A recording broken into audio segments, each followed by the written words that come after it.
Hello friends, welcome to my YouTube channel IAS Yatra. Friends, आज का topic है परिसीमन के लिए सुझाव। तो ये सुझाव किसने दिए हैं और किस प्रकार के सुझाव हैं, इसी पर आज हम बात करेंगे। तो फ्रेंड्स, यदि आपने मेरे चैनल को अभी तक सब्सक्राइब नहीं किया है तो प्लीज़ सब्सक्राइब कर लीजिए और बेल आइकन को दबा दीजिए ताकि इसी तरह की वीडियो नोटिफिकेशन आप तक जल्द से जल्द पहुँच सके। तो फ्रेंड्स, चलते हैं वीडियो की ओर और जानते हैं चर्चा में क्यों हैं।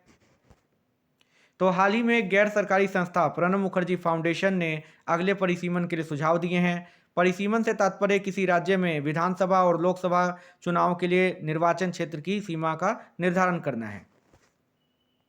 सुझाव क्या है ये जान लेते हैं। अगले परिसीमन में निम्नलिखित प्रक्रिया होनी चाहिए और वो क्या है, इस पर बात कर लेते हैं। राज्यों की सीमा निर्धारित करने के लिए वर्ष 2031 की जनगणना के अनुसार एक परिसीमन आयोग का गठन किया जाना चाहिए और जनसंख्या के आधार पर राज्यों के पुनर्गठन की सिफारिश करनी चाहिए। परिसीमन आयोग की सिफारिशों को प्रभावी बनाने के लिए राज्यों को छोटे राज्यों में विभाजित कर एक राज्य पुनर्गठन अधिनियम अधिनियम लाया जाना चाहिए। वर्तमान परिदृश्य क्या है, इस पर बात कर लेते हैं। वर्ष 2002 में संविधान के 84वें संशोधन ने वर्ष 2026 के बाद होने वाली पहली जनगणना अर्थात 2031 में जो जनगणना होगी 2026 के बाद तक लोकसभा और राज्य विधानसभा क्षेत्रों के परिसीमन पर रोक लगा दी थी। वर्तमान सीमाएं वर्ष 2001 की जनगणना के आधार पर निर्धारित की गई हैं। लोकसभा और राज्य विधानसभा सीटों की संख्या वर्ष 1971 की जनगणना के आधार पर ही स्थिर रही हैं। पिछली जनगणना के अनुसार जनसंख्या 50 करोड़ थी, जो 50 वर्षों में 130 करोड़ और उसके पार हो चुकी है, जिससे देश में राजनीतिक प्रतिनिधित्व में भारी विषमता आई है। परिसीमन आयोग क्या होता है, उसके विषय में बात कर लेते हैं।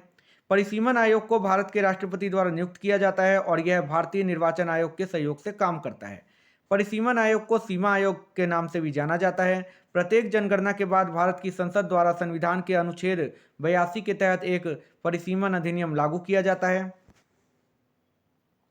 परिसीमन का उद्देश्य क्या होता है ये जान लेते हैं। तो परिसीमन का उद्देश्य समय के साथ जनसंख्या में हुए बदलाव के बाद भी सभी नागरिकों के लिए समान प्रतिनिधित्व को सुनिश्चित करना है। जनसंख्या के आधार पर निर्वाचन क्षेत्रों का उचित विभाजन करना ताकि प्रत्येक वर्ग के नागरिकों को प्रतिनिधित्व का समान अवसर प्रदान किया जा सके। अनुसूचित वर्ग के लोगों के हितों की रक्षा के लिए आरक्षित सीटों का निर्धारण भी परिसीमन की प्रक्रिया के तहत ही किया जाता है। परिसीमन आयोग की संरचना क्या होती है वो जान लेते हैं। परिसीमन आयोग की अध्यक्षता उच्चतम न्यायालय के एक अवकाश प्राप्त न्यायाधीश द्वारा की जाती है। इसके अतिरिक्त इस आयोग में निम्नलिखित सदस्य शामिल होते हैं। मुख्य निर्वाचन आयुक्त या मुख्य निर्वाचन आयुक्त द्वारा नामित कोई निर्वाचन आयुक्त, संबंधित राज्यों के निर्वाचन आयुक्त। सहयोगी सदस्य कौन से होते हैं वो जान लेते हैं। आयोग परिसीमन प्रक्रिया के क्रियान्वयन के लिए प्रत्येक राज्य से 10 सदस्यों की नियुक्ति कर सकता है, जिनमें से 5 लोकसभा सदस्य तथा 5 संबंधित राज्य की विधानसभा के सदस्य होंगे। सहयोगी सदस्यों को लोकसभा स्पीकर तथा संबंधित राज्यों के विधानसभा स्पीकर द्वारा नामित किया जाएगा। इसके अतिरिक्त परिसीमन आयोग आवश्यकता पड़ने पर निम्नलिखित अधिकारियों को बुला सकता है, जिनमें भारत का महापंजीयक एवं जनगणना आयुक्त अर्थात registrar general and census commissioner of India, the surveyor general of India, केंद्र अथवा राज्य सरकार से कोई अन्य अधिकारी, भौगोलिक सूचना प्रणाली का कोई विशेषज्ञ या कोई अन्य व्यक्ति जिसकी विशेषज्ञता या जानकारी से परिसीमन की प्रक्रिया में सहायता प्राप्त हो सके। परिसीमन आयोग के कार्य क्या होते हैं, इस पर बात कर लेते हैं। संसदीय निर्वाचन क्षेत्रों का परिसीमन। परिसीमन आयोग लोकसभा सदस्यों के चुनाव के लिए चुनावी क्षेत्रों की सीमा को निर्धारित करने का कार्य करता है।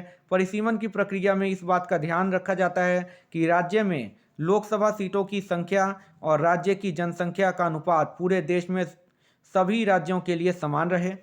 विधानसभा निर्वाचन क्षेत्रों का परिसीमन। तो विधानसभा चुनावों के लिए निर्वाचन क्षेत्रों की सीमा का निर्धारण परिसीमन आयोग द्वारा किया जाता है। विधानसभा निर्वाचन क्षेत्रों के परिसीमन के दौरान इस बात का ध्यान रखा जाता है कि राज्य के सभी चुनावी क्षेत्रों में विधानसभा सीटों की संख्या और क्षेत्र की जनसंख्या का अनुपात समान रहे और इसके साथ ही यह भी सुनिश्चित किया जाता है कि एक विधानसभा निर्वाचन क्षेत्र सामान्यतः एक से अधिक जिलों में विस्तारित ना हो। अनुसूचित जातियों तथा जनजातियों के लिए सीटों का आरक्षण। तो परिसीमन आयोग द्वारा परिसीमन आयोग अधिनियम 2002 की धारा 9(1) के तहत निर्वाचन क्षेत्रों में अनुसूचित जाति तथा जनजाति सदस्यों या समुदायों के लोगों की संख्या के आधार पर आरक्षित सीटों का निर्धारण किया जाता है। तो फ्रेंड्स, आज के वीडियो में इतना ही। उम्मीद करता हूं कि आपको आज की वीडियो अच्छी लगी हो और उससे आपको कुछ सीखने को मिला हो। और यदि आपको आज की वीडियो अच्छी लगी हो तो प्लीज़ एक लाइक कर दीजिए और ज़्यादा से ज़्यादा इस वीडियो को शेयर कर दीजिए और मेरे चैनल को सब्सक्राइब कर लीजिए। इसी तरह की डेली करंट अफेयर से रिलेटेड वीडियो की नोटिफिकेशन जल्द से जल्द प्राप्त करने के लिए बेल आइकन को दबा दीजिए। और फ्रेंड्स, यदि आपके कुछ सवाल हैं और कुछ सुझाव हैं तो उनको कमेंट सेक्शन में आप पोस्ट कर सकते हैं, लिख के भेज सकते हैं। तो फ्रेंड्स, तब तक के लिए good bye, take care, thank you for watching friends.